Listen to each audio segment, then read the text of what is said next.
Hey there, Virgo.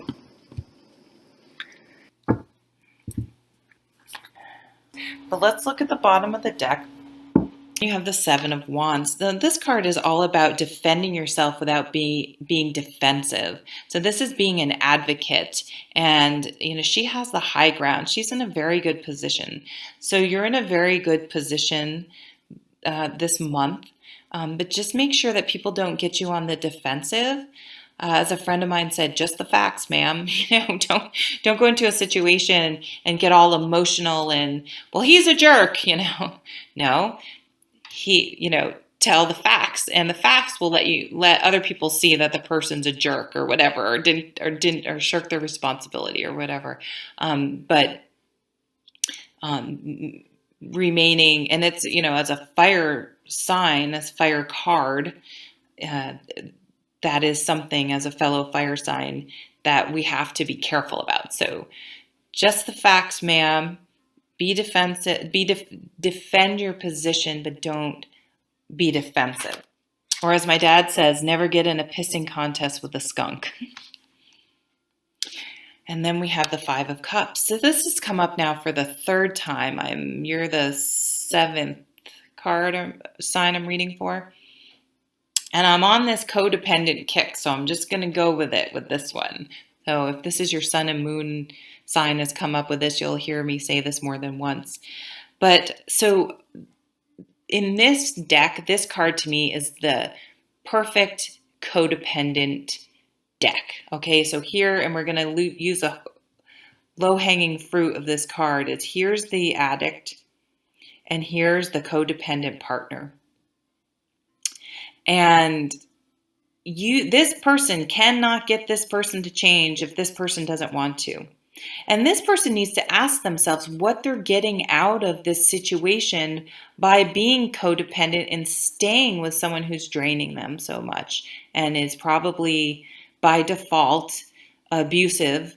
And it's a very unhealthy, toxic dynamic that this type of relationship has. So do you get off on being the martyr? Do you get off on acting like things are out of your control because they're out of control? Well, no, you're just as in control of your actions as they are. When a person with an addiction, I'm not saying it's easy, don't get me wrong, is ready and wants to get help, then they have a chance at succeeding. But until they've acknowledged they have a problem and want help, you can't control what other people do. You know what I mean? And it's something that has to come from within them. And so what are you benefiting from by enabling or staying by this person and carrying them and their burden? It's like they have a monkey on their back, and then you're taking this person and their monkey and putting it on your back. What are you getting out of it? Because you wouldn't be doing it. If we touch a hot stove, we don't touch it again because it burns and we get no benefit from it. So that's sort of Dr. Phil. What are you benefiting? What are you getting out of it? What are they getting out of it? Really looking at these dynamics in your life and where you may have this sort of dynamic going on, or if you're clinging to someone who maybe even has walked away, are you like, why are you pining over something that was so dysfunctional? Why do you miss that? What was it? What were you getting out of it that you need to sort of examine in order to heal and being able to let it go? That's going to bring a tremendous amount of happiness. And this is like, it's sort of defending your boundaries. You need to have strong boundaries because these people are not going to let you go. This guy is not going to let you go easily. I knew you would leave me. I knew you would let me go, right? That sort of guilt. Well, you know what? Just the facts, ma'am. Well, you are mistreating me. You are a burden to me, and I do not need your behavior to dictate my life. You're draining our bank account. You got a DWI, whatever, I'm using low-hanging fruit of an alcoholic just because it's an easy example from this card. And we have the King of Swords. Yeah. So he is a lawyer. He doesn't care about necessarily the emotions. Here we go, just the facts. Just the facts, ma'am. So this is really, you need to cut away some of the emotional cups are an emotion, some of the emotional attachments or excuses or dynamics that are going on this month, and cut away all that and look at things very clearly and thoughtfully and make a decision from your head, not your heart. And that is how you're going to find some happiness, by unburdening yourself from things that are not your burden.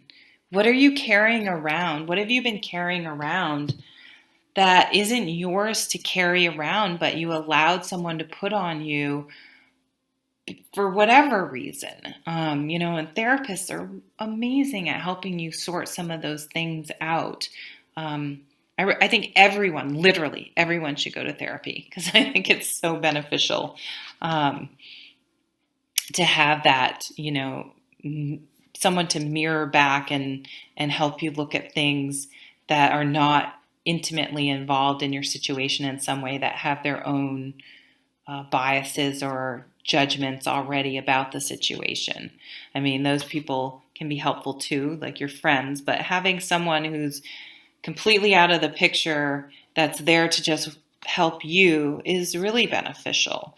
But I do see you guys taking a stand in some aspect of your life. And even if maybe you're the guy in this picture, whether you're a man or maybe you're the guy that said, I'm ready now. I'm ready to deal with something. And this could be something much smaller. This doesn't have to be an addiction or anything, but any negative things that we have in our life that isn't healthy and is potentially causing issues in our relationships. It could be an anger issue. It could be being irresponsible with money. I mean, there's a million ways it could play out. So just look at aspects of your life where you either have bad habits that need to be dealt with, or that you need to detach yourself from other people's issues, and so you can live, a happier, more functional life.